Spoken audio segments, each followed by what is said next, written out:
বিসমিল্লাহির রহমানির রহিম। আজকের এই মহতী অনুষ্ঠানে সম্মানিত সভাপতি, উপস্থিত মন্ত্রিপরিষদের সদস্য এবং উপদেষ্টা এবং জাতীয় সংসদ সদস্যবৃন্দ, বিশিষ্ট শিক্ষাবিদ, সিভিল সোসাইটির সদস্যবৃন্দ, অনলাইনে কানেক্টেড দেশের 64টি জেলায় সংযুক্ত বিভাগীয় কমিশনার, জেলা প্রশাসকবৃন্দ, উপস্থিত পুলিশ সুপারবৃন্দ, অবসরপ্রাপ্ত সম্মানিত শিক্ষক শিক্ষিকাবৃন্দ এবং উপস্থিত সকল উপস্থিতিবৃন্দ, আসসালামু আলাইকুম।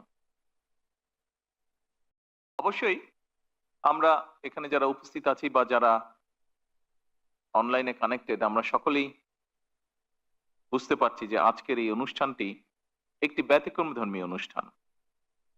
আজকের এই অনুষ্ঠানের মাধ্যমে দেশের বেসরকারি স্কুল, কলেজ এবং মাদ্রাসার অবসরপ্রাপ্ত 1 লক্ষেরও বেশি শিক্ষক শিক্ষিকা 2022 সালের পর, অর্থাৎ দীর্ঘ 4 বছর পর সরকারি দুটি ফান্ডের তাদের জমানো টাকার একটি অংশ ফেরত পেয়েছেন এবং পেতে যাচ্ছেন ইনশাআল্লাহ। এই দুটি তহবিলের একটি হচ্ছে বেসরকারি শিক্ষা প্রতিষ্ঠান শিক্ষক ও কর্মচারী কল্যাণ ট্রাস্ট এবং অন্যটি অবসর সুবিধা বোর্ড। এই দুটো তহবিলে জমানো টাকার একটি উল্লেখযোগ্য অংশ প্রাপ্তির মধ্যে দিয়ে 70,000-এরও বেশি শিক্ষক শিক্ষিকার জীবনে কিছুটা হলেও অনিশ্চয়তার অবসান হবে। সামগ্রিকভাবে 1,23,000 বোধ হয় 1,23,000 শিক্ষক। অবসরপ্রাপ্ত শিক্ষকদের এই অনুষ্ঠানে আজ আমি গভীর শ্রদ্ধার সঙ্গে স্মরণ করতে চাই মরহুমা খালেদা জিয়া।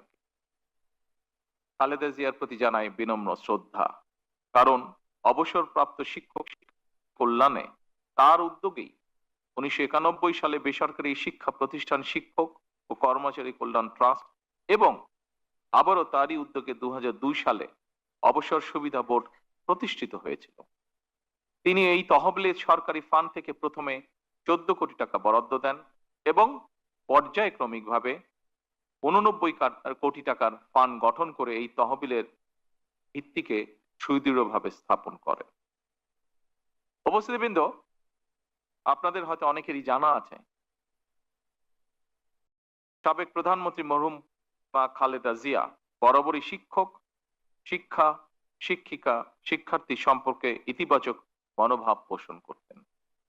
বিশেষ করে নারীদের একাডেমিক শিক্ষায় শিক্ষিত করার ক্ষেত্রে তার উদ্যোগ এবং ভূমিকা আন্তর্জাতিকভাবে স্বীকৃত।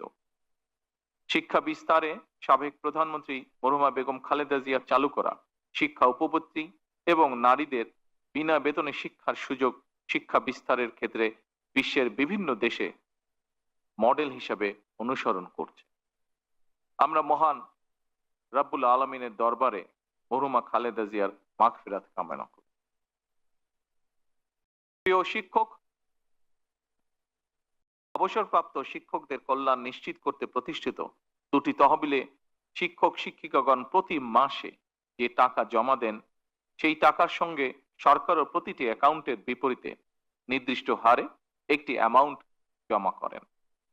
এর উদ্দেশ্য হলো দীর্ঘ চাকরি জীবন শেষে অবসরে যাওয়ার সময় প্রত্যেক শিক্ষক শিক্ষিকা যাতে একটি ভালো অ্যামাউন্ট হাতে পান।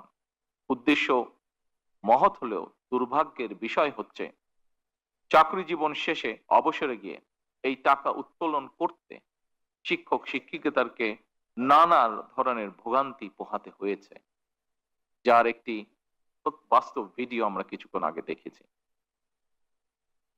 অত্যন্ত দুঃখজনক ভাবে বলতে হয়, এই টাকা উঠাতে গিয়ে, নিজেদের প্রাপ্য টাকা তুলতে গিয়ে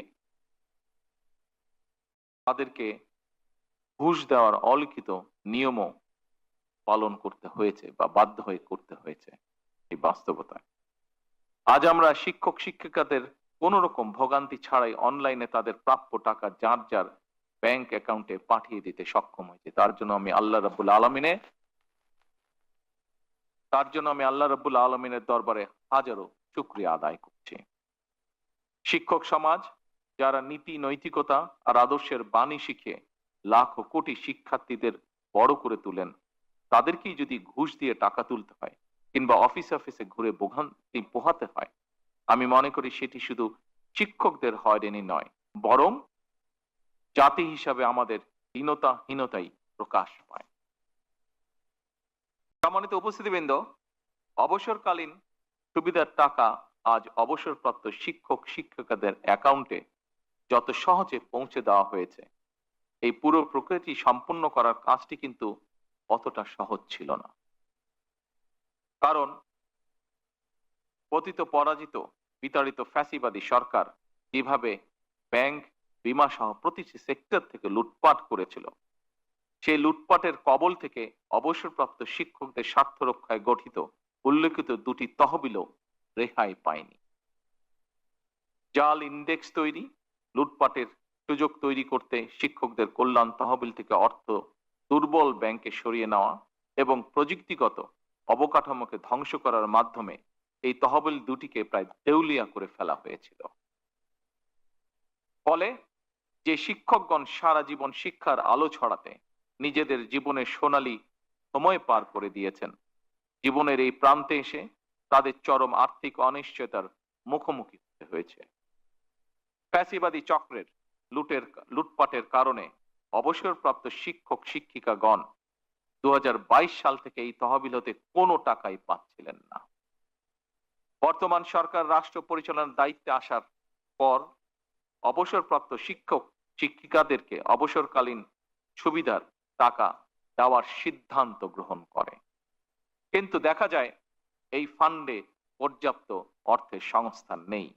ফলে অবসরপ্রাপ্ত 70,000-এরও বেশি শিক্ষক শিক্ষিকাদের দুরবস্থার কথা চিন্তা করে সরকারকে বিশেষ ব্যবস্থাপনায় আজ অবসরপ্রাপ্ত শিক্ষকদের টাকা পরিশোধ করতে হয়েছে। আমি আজ এই অনুষ্ঠানে একটি কথা তুলে ধরতে চাই। যতদিন আপনাদের নির্বাচিত বর্তমান সরকার রাষ্ট্র পরিচালনার দায়িত্বে থাকবে, ইনশাল্লাহ আমাদের সর্বোচ্চ প্রচেষ্টা থাকবে অবসরকালীন সুবিধার টাকা পেতে আপনাদেরকে আর অফিসে ঘুরতে হবে না। আমাদের সর্বোচ্চ চেষ্টা থাকবে ইনশাল্লাহ আর কোনো ভোগান্তি আপনাদেরকে পোহাতে হবে না এই সংক্রান্ত বিষয়। আমাদের সর্বোচ্চ চেষ্টা থাকবে ইনশাল্লাহ আর কোনো মধ্যস্বত্ব ভোগীর যন্ত্রণা এই বিষয়ে আপনাদেরকে ভোগ করতে হবে না ইনশাল্লাহ। আগামী দিনগুলোতে যথাসময়ে অনলাইনে আপনাদের প্রাপ্য টাকা কোনো ভোগান্তি ছাড়াই আপনাদের অ্যাকাউন্টে যাতে পৌঁছে যায়, আমাদের সর্বোচ্চ থাকবে এটি ইনশাআল্লাহ। সম্মানিত শিক্ষক শিক্ষিকা বৃন্দ, বলা হয়ে থাকে শিক্ষকতা হলো একমাত্র পেশা যা অন্য সব পেশা সৃষ্টি করে। আপনারা শিক্ষকতা পেশা থেকে অবসর গ্রহণ করলেও আপনাদের কাছ থেকে শিক্ষা নিয়ে অসংখ্য শিক্ষার্থী নিজেদেরকে নানা পেশায় প্রতিষ্ঠিত করেছে এবং বর্তমানে করছে এবং ভবিষ্যতেও করবে। এখানেই একজন শিক্ষকের সার্থকতা।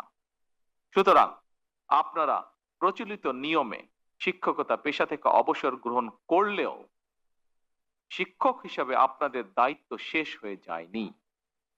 আপনারা এখনো সমাজের শিক্ষক। বাংলাদেশের আহ্বান কালের ধর্মীয়, সামাজিক এবং পারিবারিক মূল্যবোধ প্রতিষ্ঠায় এখনো জনমানসে আপনাদের ভূমিকা সর্বজনগ্রাহ্য। সুতরাং আপনারা জীবনের শেষ দিন পর্যন্ত আমাদের চলমান এই সমাজে আলোকবর্তিকা হিসেবে ভূমিকা রাখবেন ইনশাআল্লাহ।